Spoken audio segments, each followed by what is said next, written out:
Assalamualaikum warahmatullahi wabarakatuh. Perkenalkan, nama saya Sekarlita Mustika dengan NIM 11.012.013.06.22 dari Fakultas Hukum Universitas Diponegoro. Di sini saya membuat video untuk memenuhi tugas ujian akhir semester mata kuliah Hukum Agraria kelas K. Saya akan membahas topik tentang hak pengelolaan. Yuk kita belajar sama-sama.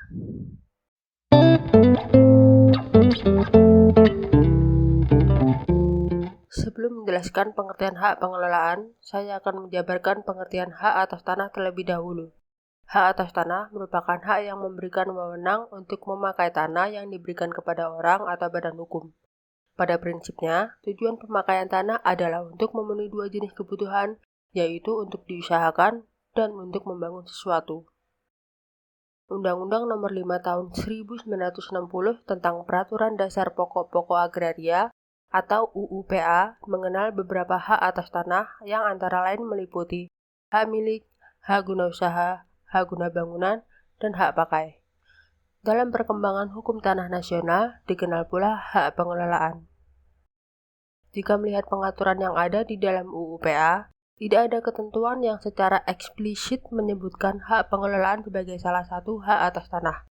UUPA hanya menyebut istilah pengelolaan dalam penjelasan umum 2 angka 2 UUPA. Keberadaan hak pengelolaan bukan merupakan hak atas tanah yang didasarkan pada undang-undang, tetapi merupakan hak yang didasarkan pada peraturan di bawah undang-undang, yaitu berdasarkan Peraturan Menteri Agraria Nomor 9 Tahun 1965 tentang pelaksanaan konversi hak menguasai negara dan ketentuan-ketentuan tentang kebijaksanaan selanjutnya.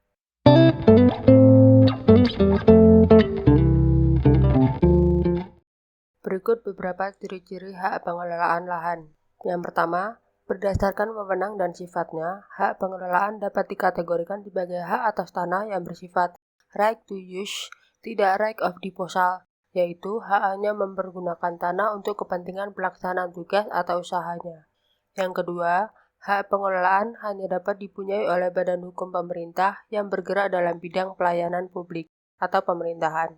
Yang ketiga, hak pengelolaan wajib didaftarkan ke kantor pertanahan kabupaten atau kota untuk diterbitkan sertifikat sebagai tanda bukti haknya.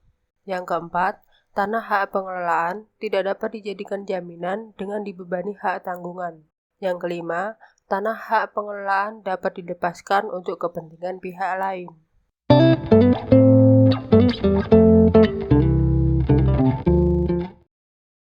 Mendaftarkan hak pengelolaan harus melalui proses dan aturan yang berlaku di masing-masing daerah administrasi.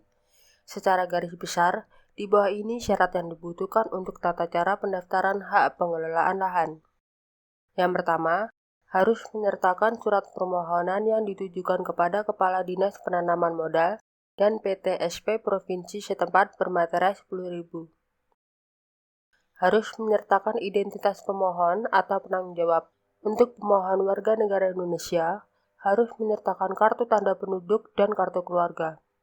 Untuk WNA, harus menyertakan fotokopi kartu izin tinggal terbatas atau visa atau paspor. Untuk badan usaha, harus menyertakan fotokopi akta pendirian, surat keterangan domisili, dan NPWP badan hukum. Jika dikuasakan, maka harus menyertakan surat kuasa di atas kertas bermaterai 10.000 dan KTP orang yang diberi kuasa. Harus menyertakan surat pemberitahuan pajak terutang pajak bumi bangunan tahun berjalan dan bukti pembayaran PBB. Harus menyertakan fotokopi surat petunjuk pelaksanaan atau akta jual beli yang dilegalisasi notaris.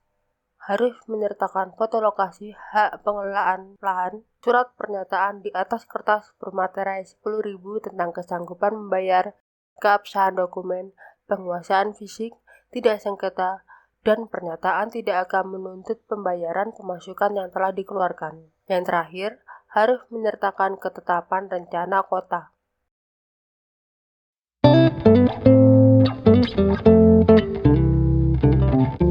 Pemegang hak pengelolaan adalah sebatas pada badan hukum pemerintah baik yang bergerak dalam pelayanan publik atau yang bergerak dalam bidang bisnis seperti BUMN atau BUMD.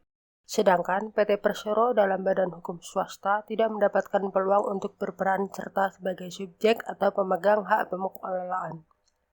Sebagaimana disebutkan dalam pasal 2 ayat 2 UU PA, wewenang pemegang hak pengelolaan lahan adalah yang pertama, merencanakan peruntukan dan penggunaan tanah yang bersangkutan. 2. Menggunakan tanah untuk keperluan pelaksanaan tugasnya. 3. Menyerahkan bagian-bagian tanah tersebut untuk pihak ketiga menurut persyaratan pemegang hak pengelolaan yang meliputi hal peruntukan, penggunaan, jangka waktu, dan kompensasi dengan ketentuan pemberian hak atas tanah kepada pihak ketiga dilakukan oleh pejabat yang berwenang berdasarkan peraturan perundang-undangan. Jika dilihat dari istilah pengelolaan yang diperkenalkan dalam UU PA, lebih tepat apabila hak pengelolaan disebut sebagai aspek kewenangan untuk mengelola tanah.